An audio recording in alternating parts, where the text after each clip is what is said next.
you might be kicking me out with a happy smile on your face after I've finished with this talk. And it's been an amazing time being head of the society and working with some amazing people with a disease that I think doesn't often make you smile.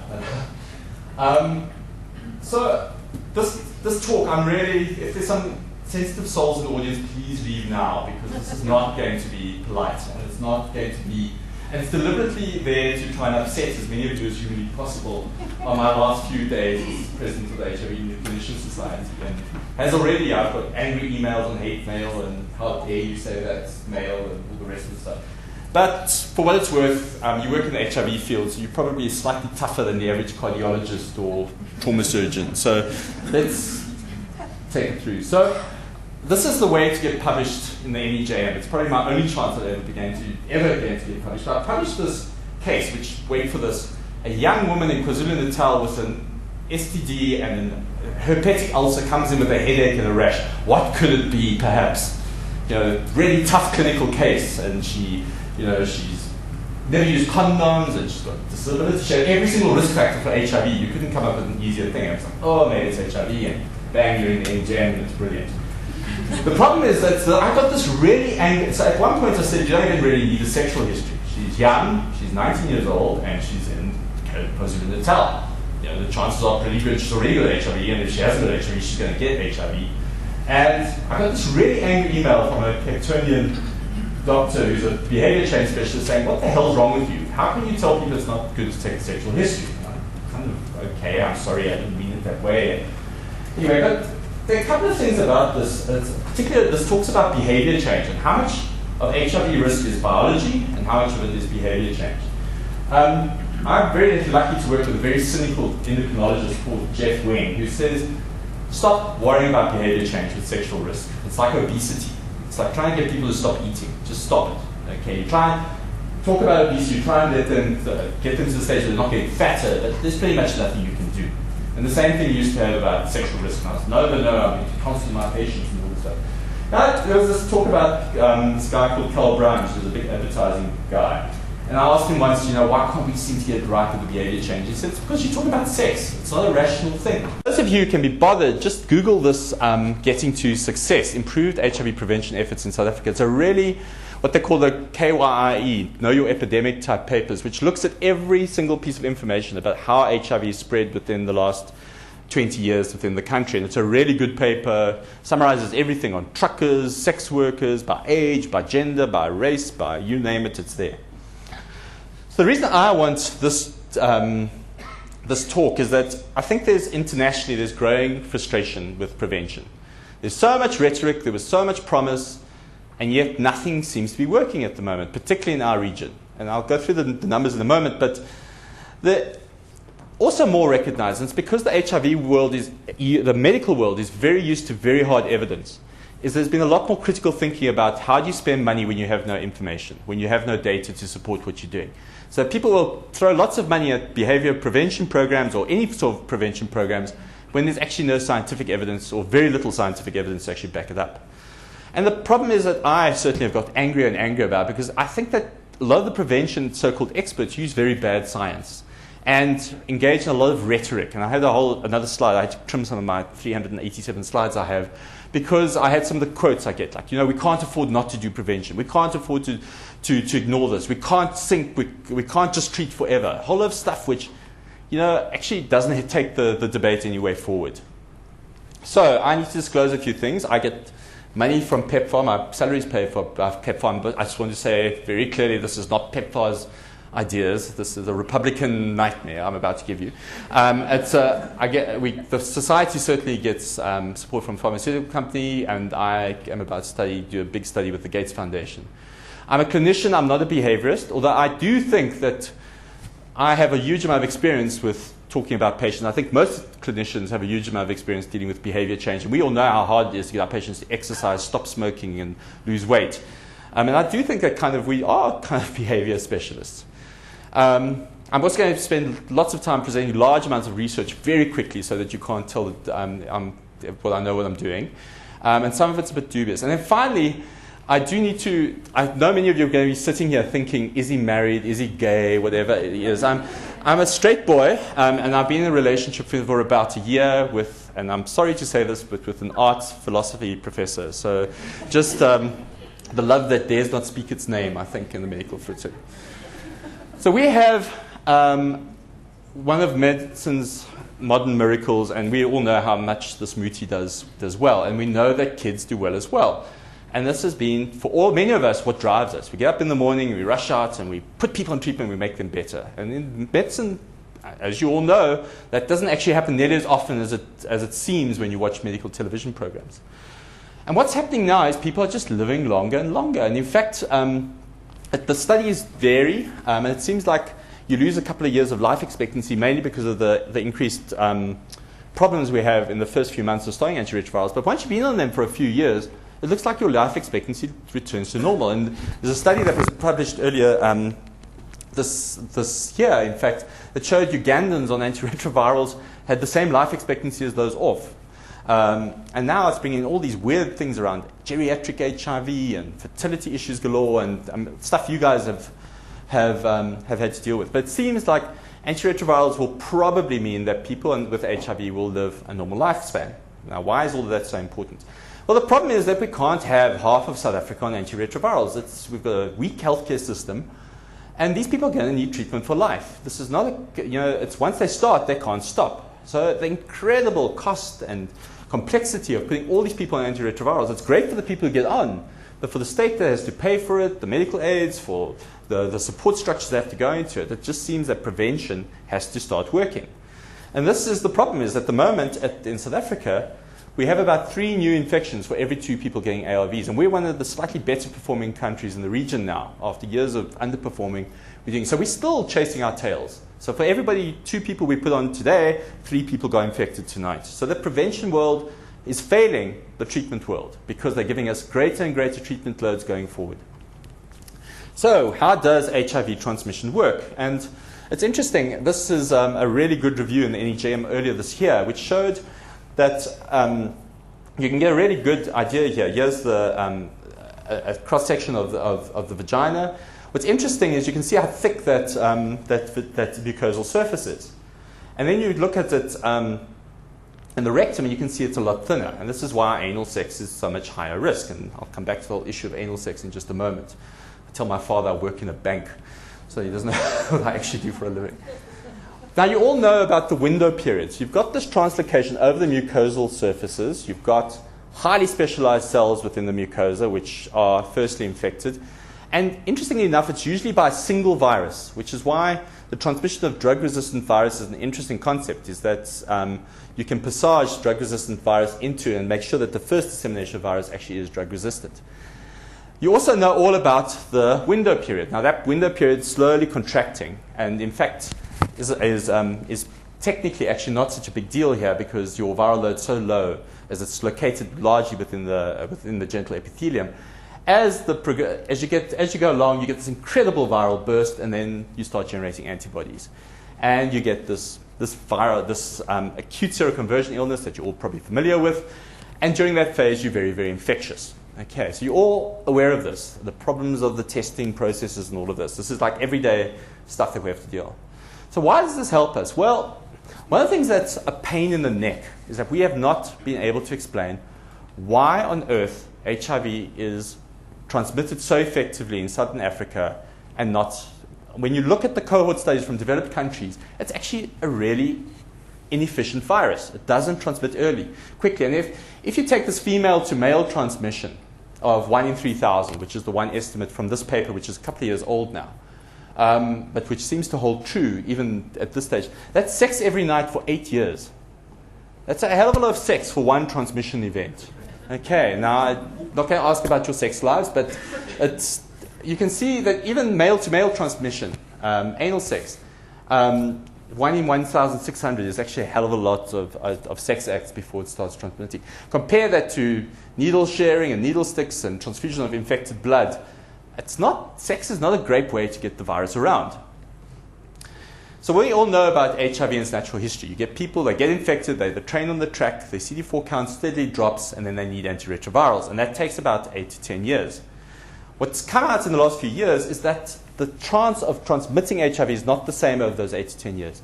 It's very, very high in the first couple of months, and particularly in the first 3 or 4 weeks of infection.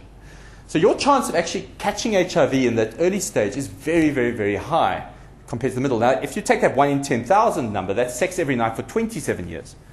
And I'm quite happy to put out there that I don't know if I would be capable of having sex every night for 27 years. And I'm oversharing horribly here, but I suspect I'm amongst friends. However, if you look at the acute infection rate of these first, it's 1 in 30, and possibly as low as 1 in 10 when you have an STD. Now, if you look at that number, you can see that when I tell journalists, try and get this through your head, that it's actually safer to have sex with somebody who's known to be HIV positive than somebody who's HIV negative.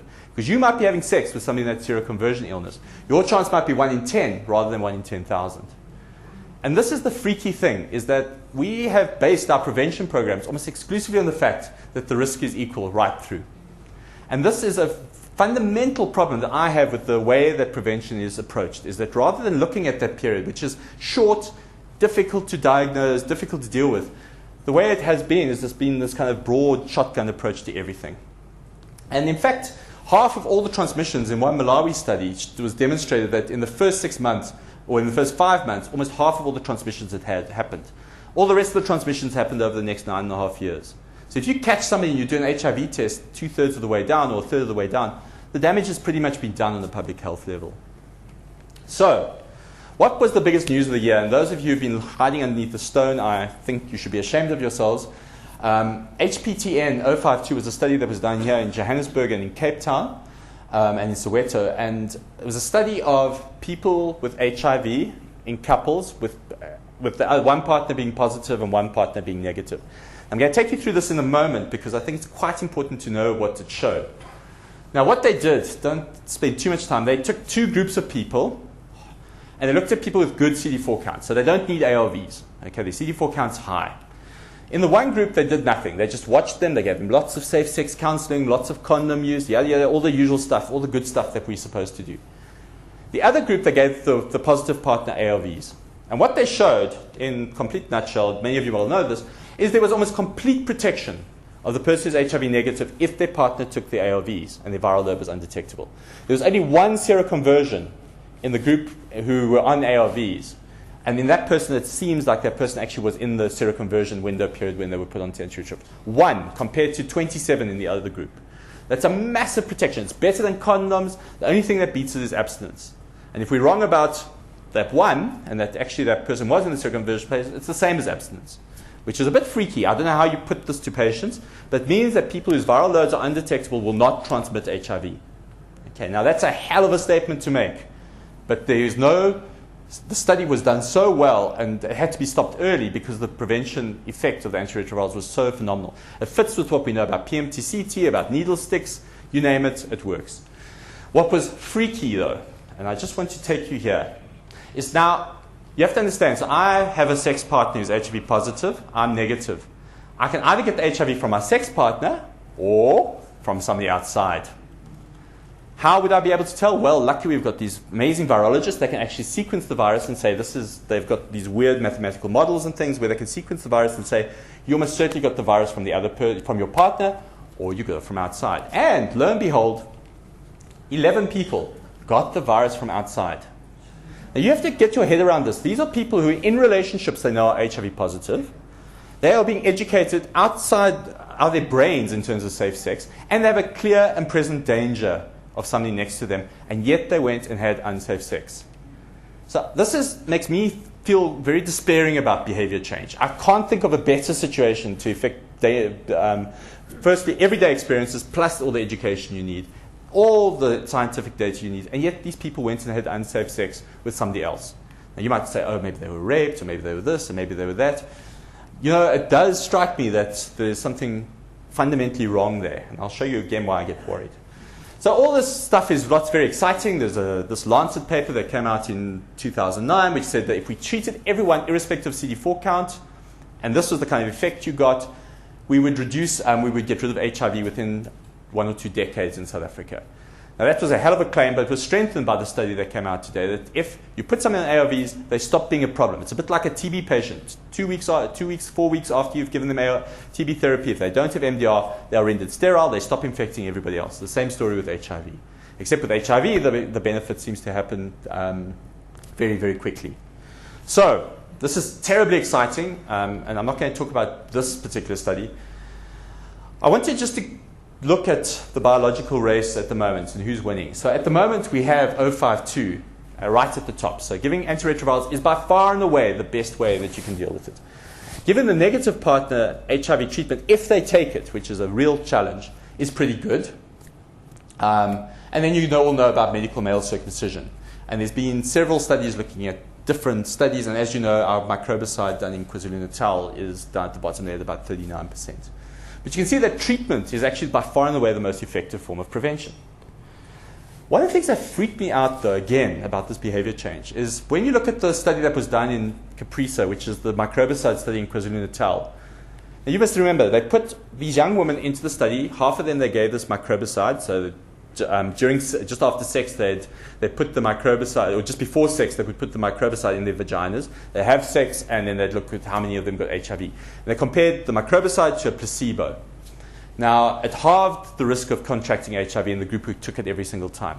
What freaked me out is if you look at the group who didn't, who were on the placebo, 1 in 10 fell positive every single year.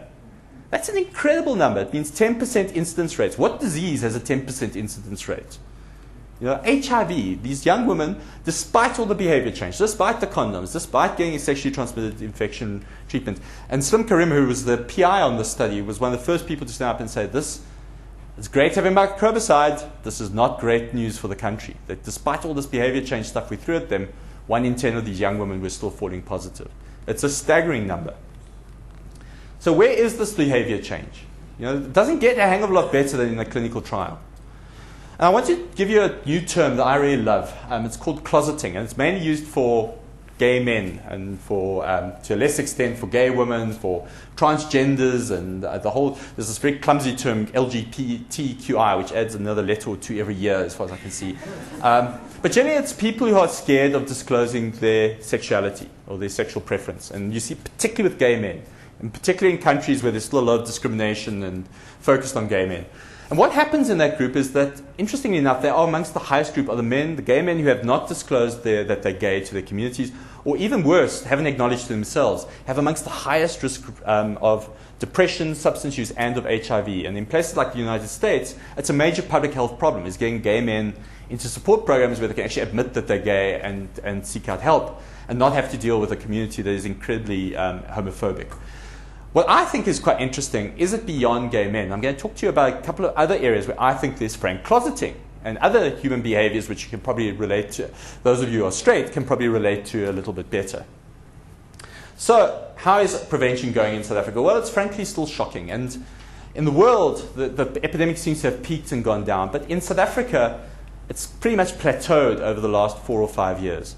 There's little dip in adolescents, but amongst 30 and 40-year-olds and over, the numbers are compensating. So overall, you get kind of this plateau. And what's happening is more and more people are going on to antiretrovirals, so they're living longer. So the actual number of people with HIV is actually rising. And the amazing thing is that people talk about the epidemic in America and Argentina and India. The epidemic is here in Sub Saharan Africa. If you drew the yellow and the green into a thing, it's 70% of all the infections in the world live on our continent, despite the fact that only 9% of the population lives there. So I'm going to actually skip that. This is an interesting study that showed what is the allocation of responsibility for where HIV comes from in your particular country. So what they did is they broke down. They said, who gives you HIV? Who drives the epidemic? And they've got complex and quite sophisticated models from various groups like UNAIDS to look at who drives the epidemic. Now, I bet you if I went around the room or we went into the street outside, people would say, it's the sex workers, the drug users, those single people. If you look at it, and particularly in our area, close around Swaziland and Lesotho, in fact, it's people in long-term relationships, married people and people with girlfriends and boyfriends that that are in long-term relationship who seem to be the most at risk of acquiring HIV. Not the sex workers, it seems like the drivers of the epidemic are actually people in stable relationships, so-called low-risk relationships. And in South Africa, we're lucky with the report. I actually just haven't colored it in yet, but generally looks very, very similar to Lesotho's. It's largely people in these so-called very low-risk relationships. It's not gay men who drive the epidemic or sex workers or intravenous drug users. It's us in the audience, presuming you're not one of those three. So let's get to what this means, because the behavior change is perhaps one of the hardest things to actually deal with. And I loved this poster, by the way. I actually really liked the Love Life posters. I thought they were I like controversy, so I think, as you can see. And this one particular one that said everyone he slept with is sleeping with you is kind of the stuff that's gone on for the last 20 years. And it varies and it comes and goes. But this particular Love Life poster was one of the more famous ones. So let's talk about behavior change. And one of the behavior changes we have seen in South Africa is a steady rise in the use of condoms. I mean, I've only been able to get the numbers till 2004, but there was a 14-fold increase in condoms. The government spends billions of rands on condoms, either with its donor partners or by itself. And a large amount of the behavior change stuff is focused around ABCs, particularly around abstain and condoms. And some people would argue that not enough has gone around be faithful, but I'll get to that in a second. Unfortunately, a lot of this stuff just doesn't seem to work. This was an amazing study that was done in Zimbabwe and released a few weeks ago, where they went into the beer halls, because how else are you going to find men? Okay, when we're not stabbing each other, we're drinking. And it's a real problem, or at sports events. Women come to clinics, they come to antenatal classes, they come to vaccine places. It's the nature of the world. Finding men is a hell of a hard. So this amazing study, Catherine Fritz really is an incredible researcher. They went in and they did this peer network of safe sex interventions in the beer halls with men. And they did in a randomized control study. It was amazing science, and they found no benefit in terms of HIV acquisition. So here you've got your buddies telling you to behave yourself and to have, practice safe sex, and yet we couldn't show an impact on HIV. So this was one of the best studies, I think, in terms of behavior change interventions, and yet it didn't work. Very depressing. Mark, and I think it's quite important that we must acknowledge that it's not to say that behaviors don't change. And Mark Hunter, I've just bought his book, I need to read it still, has been publishing steadily on the political economy of sex and how sex has changed in South Africa, and as apartheid has fallen, but even prior to that, how the minds have influenced it and a whole range of things. And this is a really interesting article that looks at how sex has changed in South Africa. So I'm not, during this talk, going to argue that sex hasn't changed. I'm more arguing that directive behavior change around sex and the science behind it is actually really poor. So what kind of things drive this? Well, we've got age discordance and the old sugar daddies. Everyone's very keen on the sugar daddies. The sugar daddies are the root of all evil. And when I was in Uganda recently, there was a big poster up on the wall that said something along the lines of, you wouldn't want him having, this old guy sitting there and says, you wouldn't want him having sex with your daughter, so why are you having sex with his? And these kind of don't be a sugar daddy type messages. The other thing is multiple partners, so stop having so many boyfriends or girlfriends or both. And concurrency, which is a term, very poorly applied term, which talks about having sex with one person and having sex with another person at the same time. So sort of juggling several partners at the same time. So these are all like the feel-good stuff that people have focused their campaigns around. Unfortunately, the older your partner, and generally we're talking about younger women, older men, the bigger the age difference, although there's data from gay men as well, the bigger the age difference between those two, the more your risk of getting HIV. Okay, so that kind of makes sense. That supports the sugar daddies. The problem is that there have been several studies comparing the age difference here in South Africa with, say, the States or Europe. And in fact, that age difference is smaller in many cases than in other countries. So even though the age difference does seem to drive the transmission, it doesn't mean that in South Africa we're so different from the rest of the world.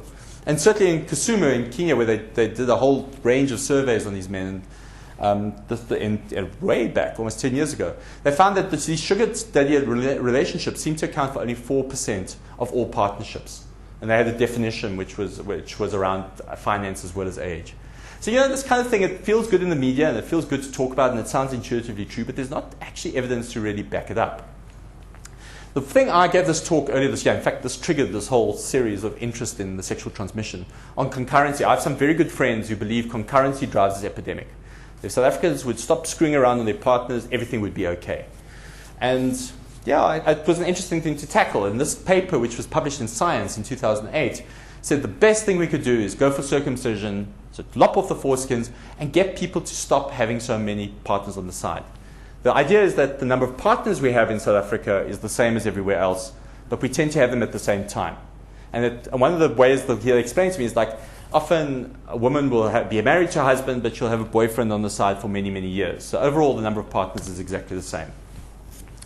And lots of people talk about Uganda, and I'm going to come back to Uganda because everybody loves quoting Uganda. And it's quite clear the HIV epidemic went down in Uganda.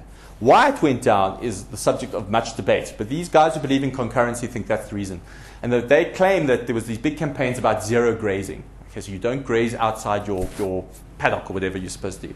And apparently Ugandans intuitively understood this and decided to stop having sex outside of their principal union. So I've always been incredibly skeptical of this idea because I can imagine Jacob Zuma, for instance, lecturing you lot on having less partners on the side. It wouthouldn't really gel, or Thabo Mbeki, or any of the bloody NAT politicians. In fact, any of our politicians at this point all seem to be caught with their pants down at the moment. But the point is that apparently it's because the president told them to, and there was lots of programs on the radio and stuff, and everyone stopped having sex with each other. As you can hear, I'm very skeptical, but this is a conventional wisdom that comes through. So, and then the reason they stopped as well is that they saw lots of people dying around them. They saw that it was promiscuous people, and they changed their behavior, and therefore there was less concurrency. So it kind of makes sense, okay, but I'm going to come back to this in a moment. The problem with this is the long lag phase. Is that it takes 8 to 10 years. So they need to be being promiscuous 8 to 10 years ago. I spent my entire teenage years trying to identify a promiscuous woman. I tell you, I think most of men did. They are very well hidden. And I think that it's very hard to understand how you can tell people are promiscuous. Now, maybe there are 1 or 2 people in the community you can probably put your finger on, but I think we all know from our schooling how difficult and how unfair a lot of that kind of labeling was. So this doesn't gel with me very well. HIV doesn't present. So you must remember that in Uganda, when all these HIV numbers came down, HIV presents as meningitis, it presents as TB, it presents as cancer. None of those things you can intuitively say, oh, that's HIV. And in fact, if HIV presented 100 years ago, we wouldn't even know those diseases were really, we might suspect by the lymphadenopathy and the thrush, but we would have difficulty placing those diseases in the same boat, as they did in 1981 in America, when suddenly they had Kaposi's sarcoma and PCP, all in the same thing. It does not really present as an STD. So how do people make the link between TB and promiscuity, or meningitis and promiscuity? It just didn't gel with me. What is interesting is some of the sexual networking, is that you all know that thing from Friends, or I think it was from Friends, where you're 7 steps away from Kevin Bacon. Okay, so where you can try and work out how many steps away you are from some famous person. You should never be more than 7 steps from any other human being in the world. But in this study, you're never more than 3 sexual partners away from another human being. And the interesting thing about this is that only 20% of the population were in a strictly dyadic me and my partner relationship at any one time. In fact, I don't know how the hell they did this study. It was on an island in Lake Malawi that they actually managed to piece together who had had sex with who and be able to work out how close they were. And they were all incredibly close. So you can imagine here, if you took an acute seroconverter and you tossed one of these into this pool, how quickly the disease might be able to quickly go through the thing. So it kind of makes sense that concurrency would drive the epidemic. So this theory, especially when you start looking at maps like this, became the driving force in the last 5 years around behavior changes. Stop the concurrency. And you get posters like this. This is from a market in Swaziland, actually sent to me. And they ran a great anti-concurrency partner. And I'm going to come back to this again because it's very much around how much data there was to actually support this. And these are my buts. The questions I have is, does concurrency drive HIV spread? What data do we have? Is it different here compared to America or Europe? Okay, I have a lot of American and European friends, and they seem to get around pretty much like South Africans do. And if it's true, can we do anything about it? So the first question is, does concurrency drive HIV spread? And as I said, it's plausible. You can see that Lake Malawi network. Throw a seroconverter in there, and it's going to spread like wildfire. The problem I have is that if you look at the number of sex partners, and this is only a proxy for concurrency, if you have more than 20 partners as a man in Uganda, your chance of having HIV is 18%. If you're a Thai man and you have more than 60 partners, your chance of having HIV is only 2%. So that, if I looked at that, that's got less to do with your number of partners. I'm not saying partners don't drive it. That kind of makes far more difference to me where you live than how many people you're having sex with. Do you agree? Just on the face of it. And this has been the puzzle for me. In the United States, men who have more than 40 partners have a 1% HIV positivity rate. Now, there's complexity in this. These are cross-sectional studies. They're not, there are all sorts of problems with them. But this idea that simply the number of partners drives the epidemic is worrying to me. I think the more partners you have, the more chance you're going to have of getting HIV.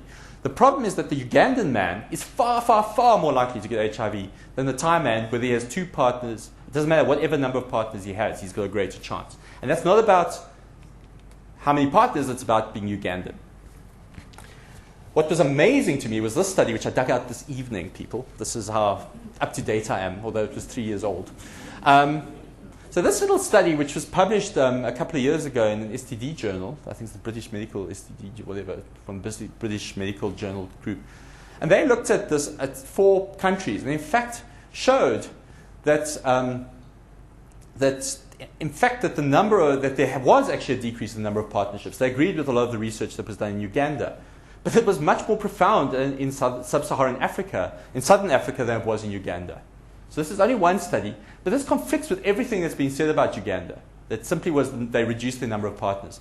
They actually said we in this area actually reduced our partnerships far more, and yet our HIV rate is far, far higher, disputing the fact that simply reducing the number of partners is going to have an impact on sexual transmission.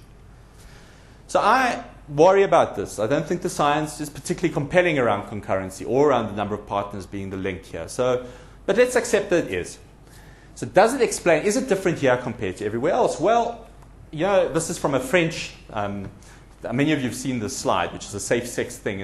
A friend of mine saw this and said it was the last time he's ever having sex with a scorpion. And it's interesting to think, are we that different from the rest of the world? And there's been a lot of push that we are, that, as I said to you, that this model of long-term partnerships with lots of boyfriends and girlfriends on the sides. This study came out last year, which was a devastating review of all the evidence on concurrency, essentially saying there is nothing to suggest that concurrency is there. That all the stuff that's been put out there by the various propaganda people around concurrency is actually just misreading of the data in the worst cases, but often just the fact that data didn't exist. It was just simply taken from a couple of people who had strong opinions. And then this guy, Mark Lurie, who's written several articles as well, he actually predated that article and said also he doesn't find this data that they keep claiming that there's, we as South Africans have their sex in a different way to everyone else. And he's written a couple of articles on this. And then somebody actually did the work. They went to KwaZulu-Natal at the Africa Center, and they actually asked, they did this incredibly complex mapping exercise. I'm not even going to pretend that I understand it. And what they demonstrated, in fact, was that in KwaZulu-Natal, in this area around Matuba, there's this amazing, they really are a fantastic research center called the Africa Center. They found, if you really want to, you can go read it. It's a couple of months old. It's open access. They actually found the more partners you had, the more likely you were to get to HIV. They had nothing to do with concurrency. It was simply a function of your number of partners.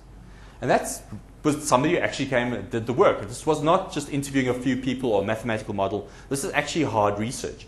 It's relatively controversial. The concurrency people went ballistic and have written about 300 letters, which apparently will be published soon. So hopefully we'll see what the evidence is. But the guy who's the first author, Till Burninghouse, is an amazing man and an incredibly good statistician. So I'd be surprised if he's wrong.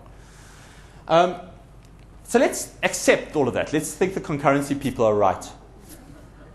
Are we going to listen when they tell us to cut down our number of partners? And you know what? I think Jacob Zuma personally represents far more about South Africa than we like to be comfortable about. I think he's probably far more normal than the people who, and I'll show you, in fact, if you look at the demographics, Jacob Zuma is far more normal than people who have been married monogamous for 50 years. Okay, and it's a really terrible thing to say, but his behaviors and things which we love to talk about as being stupid or stigmatizing, in many ways I think reflect what is an aspirational state and actually pretty normal, and is a function of the South African life, which drives all the concurrency people mad. And I'd like to ask you, what if you're wrong about Jacob Zuma? You're telling him he's putting his wives in danger, that he's a risk to himself and to society, and he's irresponsible, all the rest. How anxious, you've told him he's wrong, that his culture's wrong, that everything about him is wrong, something he likes to do is wrong, and you've created a huge amount of anxiety. What if you're wrong? What if you've given him wrong advice based on poor science, which is what I think actually has happened?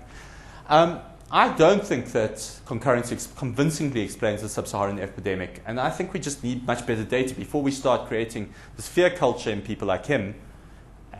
I have other issues around having lots and lots of wives, mainly because I think it must be exhausting. But I do think that, I think that there's all sorts of gender dynamics and things which I'm very deeply uncomfortable about. But the HIV spread around him is actually not evidence-based. So tackling him like this, I think, is actually wrong. So let's talk about sex work and prostitution then, moving on to the next issue. Well, it's illegal in South Africa, and there's very high levels of police harassment. And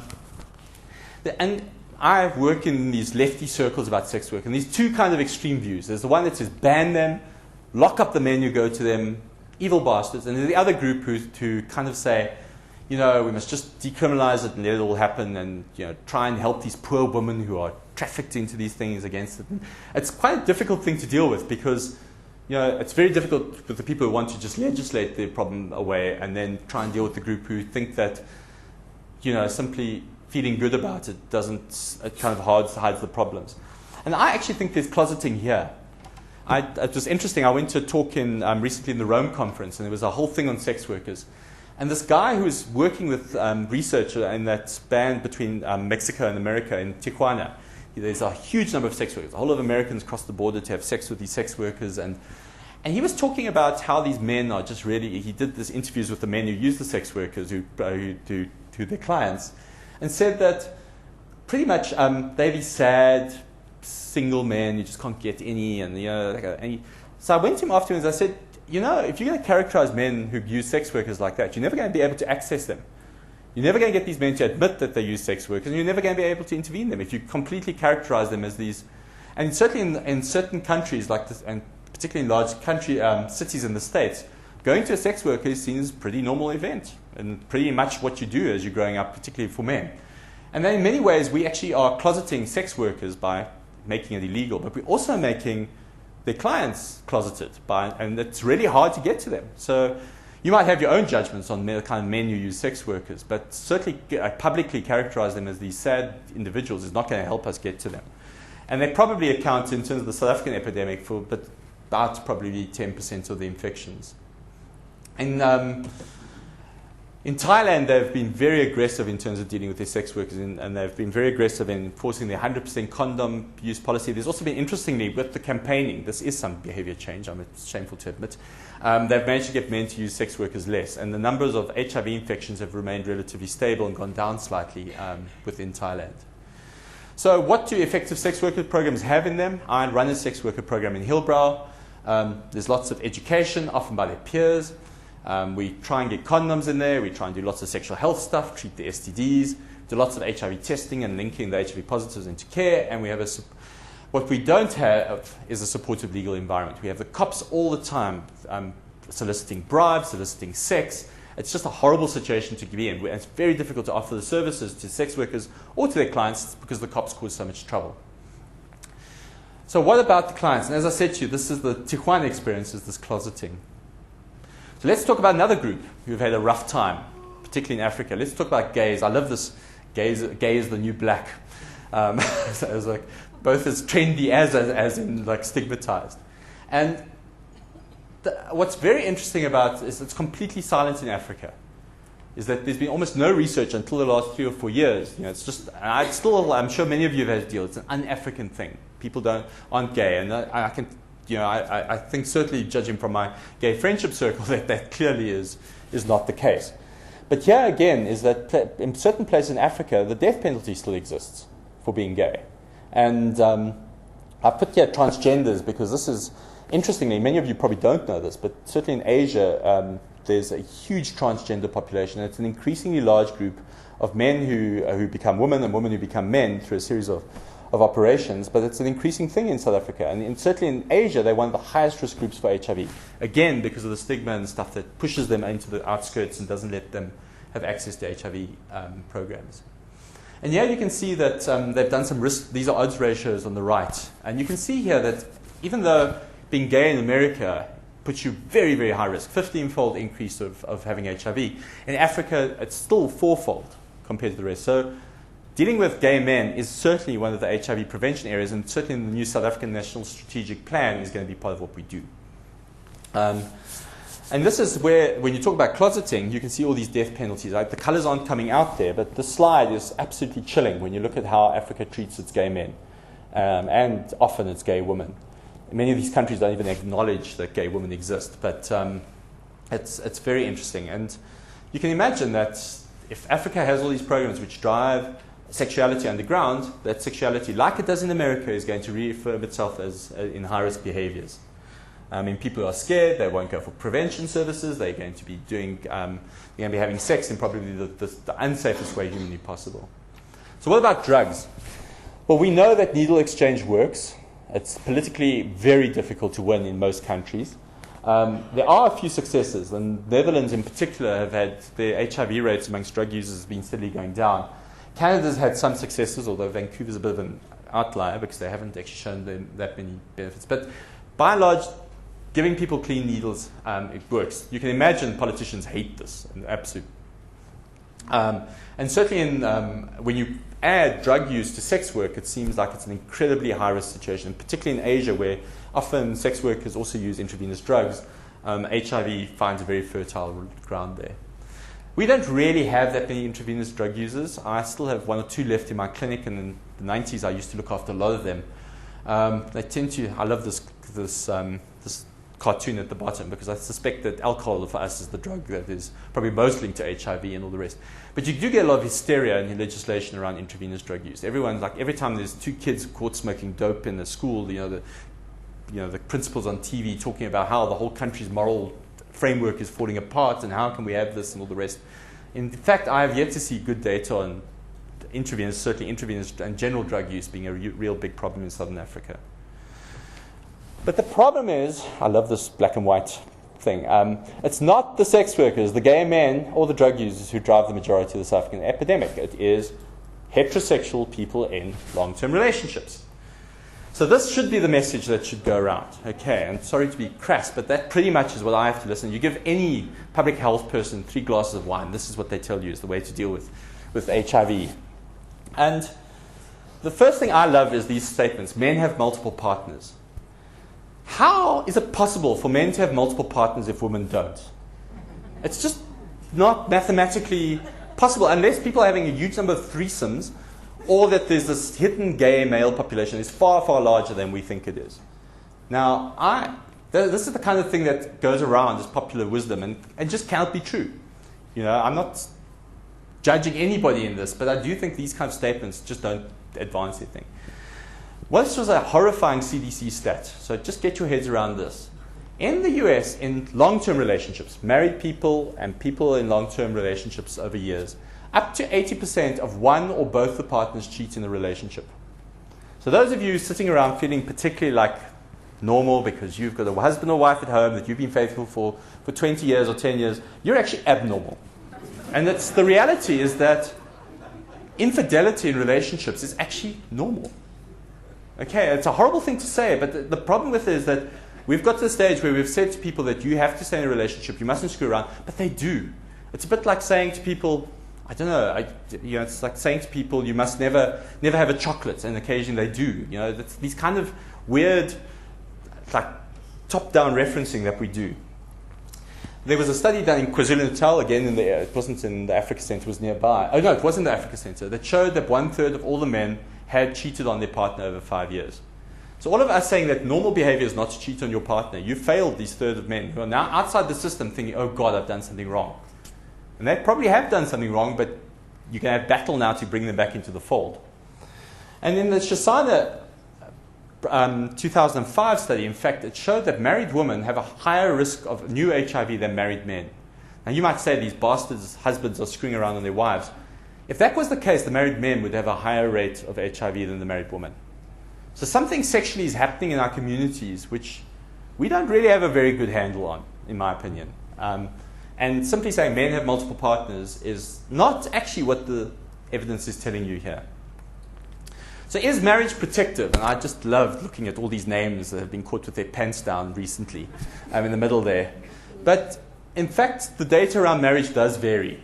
Is that it depends which country and which region and actually which economic group you come in. Some places marriage is protective, and in some places, actually, particularly there was one study in South Africa, the one Shoshana study suggested that married women were a higher risk.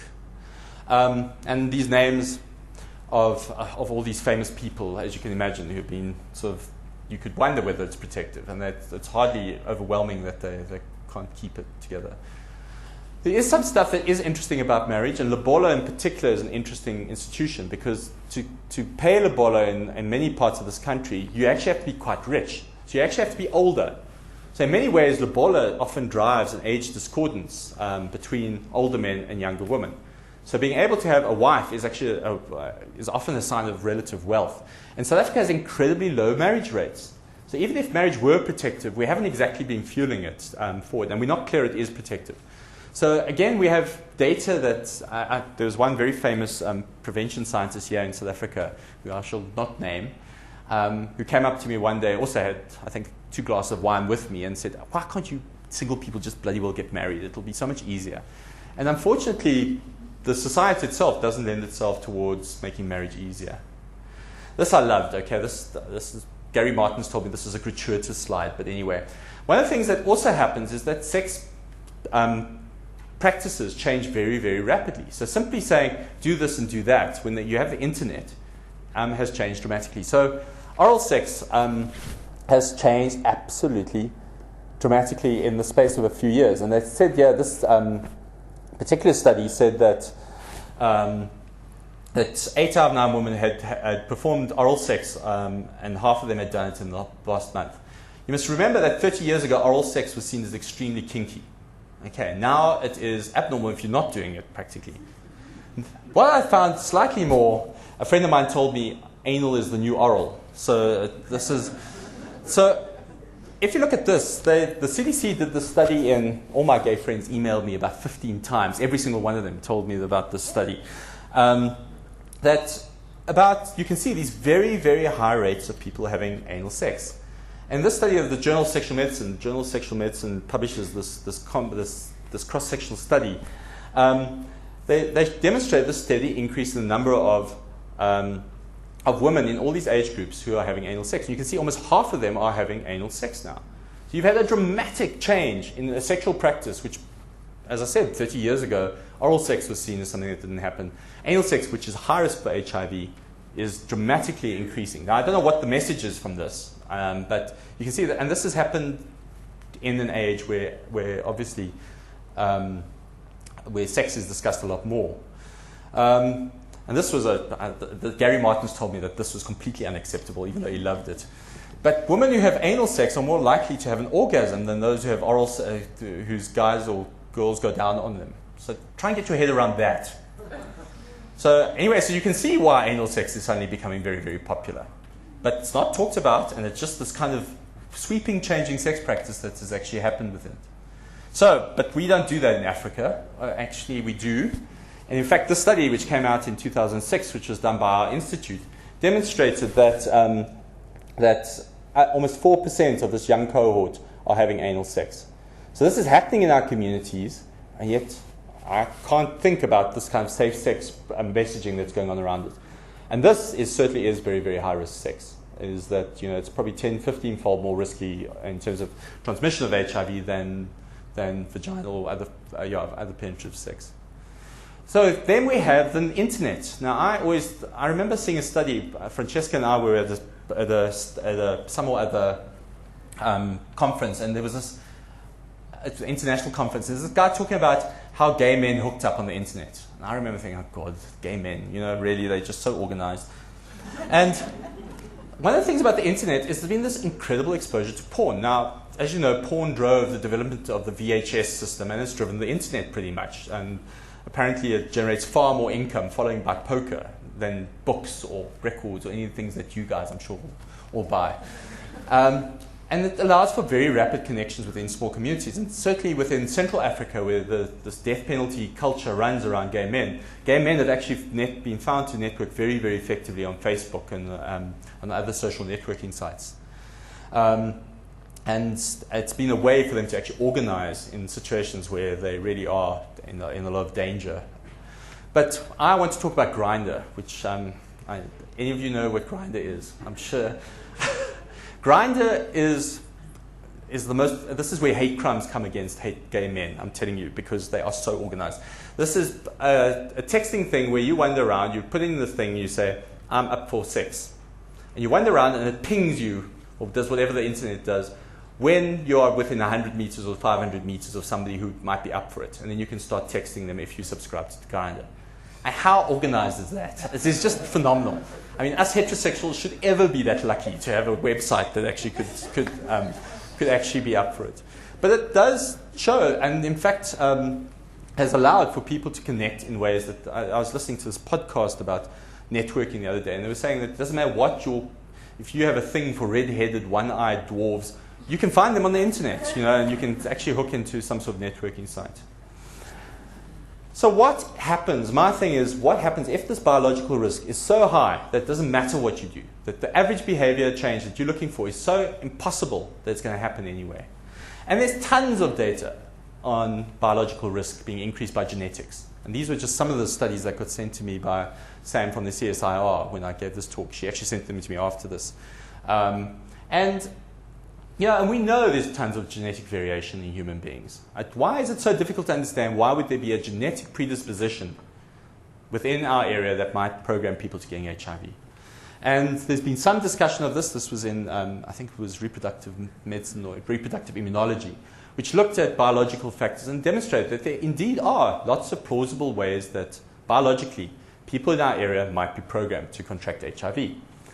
And in fact, again, we did some studies, which is a very, very depressing study, but showed incredibly high incidence rates amongst young women, even with their very first sex partner. These are adolescents in Sub Saharan Africa. This is not mathematical models. This was a cross-sectional study, but it demonstrated that women with very, very few sex partners were contracting HIV at a very young age. So that 1 in 3,000 thing didn't operate for them. In many of them, it was measured in single figures and double figures. So what's coming to the end of my long-winded talk does this all mean? Well, I think that there's several things we can do. We can give HIV treatment at 350. There's a lot of mathematical modeling showing that if we treat at 350, we will get a lot of prevention. We can fix PMTCT, mother-to-child transmission. It's an evil that should not be there. We should be making the HIV pediatricians out of work, but it's something we can do. We must circumcise men. I think it works. I know there's a big debate in the SAMJ at the moment, but as far as I'm concerned, circumcision should be pushed out. Contraception is a very effective way for stopping unwanted pregnancies, and unwanted pregnancies, there's a correlation with transmission of HIV as well. There's all sorts of social problems that go with it. So those things are easy for us to do, and we should do them. But prevention and behavior is a lot harder. And there, I think, we need to acknowledge that there's been lots of sloppy epidemiology. There's inadequate science, and for that we need to blame ourselves often in the clinical fields. There's a hell of a lot of sexual hypocrisy. I love listening to people when they talk about who's at risk for HIV, because it's everybody except them. And there's tons of common sense wisdom that goes out. And as I've shown you, that a lot of that stuff does make common sense is common sense. It makes sense. But HIV is a way of proving you wrong again and again. And in this case, we need to acknowledge when that common sense wisdom is wrong.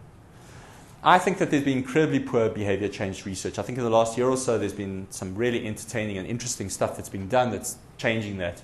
But, I just think that the kind of stuff that we've based all these expensive programs on are wrong. I think the other thing is that sexual behaviors are complex and change rapidly. And if you're not surveying them repeatedly, we've got this whole oral sex and anal sex scenario, which things might change in the space of a few years. We keep hearing about these schools. Will there be a flurry of 10 or 15 pregnancies in the space of a year where previously there hadn't been one? So obviously, even at a local level, sexual practices change dramatically and very quickly. And I think it must be acknowledged that it is getting better. I think we're getting better data. As I said, this Lancet article was very interesting and put some hard data out there to be torn apart. There's far more critical thinking about it than we had previously. So I think this is great. So I actually got my slides in the wrong way. I think that we do not understand the relative contribution of behavior to the risk and how much is biological. And I think that comes down to the heart of it. The biologists will assert that it's got nothing to do with behavior, and the behavior people will say, we can't do anything until we change behaviors. And obviously it's going to be something in the middle of this. I think at the moment the behaviorists have a case to answer for why the research has been so bad. But at the moment, even particularly within the behavior change thing, in those categories, is it concurrency, is it multiple partners, is it what condom use? We're not even clear which is the most important. And it's very difficult to understand how you're going to get effective prevention programs. So this is my final slide. I think other things that we need to do, it might be my final slide, I think I might have one more, is that we need to deal with drug use. There's been a big call from the SAMJ for decriminalization. I do think that needle sharing would go a long way, and treating it like we treat alcoholics. If somebody's addicted to drugs, get them into a care program. Making it illegal has just made a lot of criminals very, very rich, has pretty much destroyed Mexico, and has made drug agencies completely out of control in terms of their control. The amount of money that's been fought against in the war on drugs, if we'd used that for treatment, we would have had a lot better programs, I think. With sex workers and their clients, it's interesting to me is why not normalize the work? Just call it work for what it is. It's high-risk work, but it's work. And in many ways, that's what we need to start tackling. I think with gay men, it's quite clear we just need to deal with it, and that it's rubbish that's been sweeping Africa and driven by American churches around gay men and targeting them for whatever is just absolutely, we should be standing up against it. But the problem is the straight people, okay, and that's where it gets harder. And I wonder whether we shouldn't treat them like intravenous drug users. When I talk to my occasional intravenous drug use, I always talk about risk reduction. Look, please don't use drugs. But if you have to, please use a clean needle, and please burn the needle, and please boil the instruments and do all the rest. I just wonder whether if people are going to cheat on their partners, and this is what's driving the HIV epidemic, what kind of counseling we need to do with couples is far more around, look, it's likely to happen. How are you going to do it in a way that is going to be as safe as possible? If it does arise that you're likely to go to an HIV conference and meet somebody, what are you going to do to make sure that you don't bring the virus home? How are you going to protect yourself? And having that discussion rather than saying, for God's sake, don't cheat on your partner. Because the likelihood is that they are. So that's a really unpleasant message. And I keep being told I'm a very depressing speaker. So I'm going to try and make it more upbeat. But how can we make this safer? In a way, because people listen to doctors and nurses in a way that they don't listen to anybody else. And one of these very funny terms that the sex therapist called Dan Savage uses, he calls it monogamish. People are in largely monogamous relationships, but every now and again something goes wrong. And he talks about relationships in a very, very different way. And he talks about the closeting that happens for straight people. And that, when something goes wrong, you all have dealt, I think most of you have probably dealt, where somebody's cheated on their partner and come to you for post-exposure prophylaxis. There's snot, there's trana, there's, oh my God, the guilt. And they're actually in quite a good relationship. You kind of think, why should this relationship break down? Because they drifted a little bit at the local HIV Clinicians AIDS conference in 2012. And this is a different way of looking at it, in a way that perhaps people haven't in the past. And it does strike me that if we can't start engaging with this, that dealing with the straight problem, which is the driver in Southern Africa, is unlikely to be influenced by some of these behavior change things. And I think finally we have to get a Kinsey report. Kinsey opened up a whole range of behaviors when he did his survey in America in men and in women, and all the things which were unobjectionable and didn't happen in our society. And all the stuff we know doesn't happen in African society probably happens, and we need somebody to get out there and actually draw it. So I think, just to finish with this, sex is the thing that takes up the least amount of time and causes the most amount of trouble. I think from the HIV world, we've probably got to start engaging with it more honestly than we have in the past and deal with it there. Thanks very much.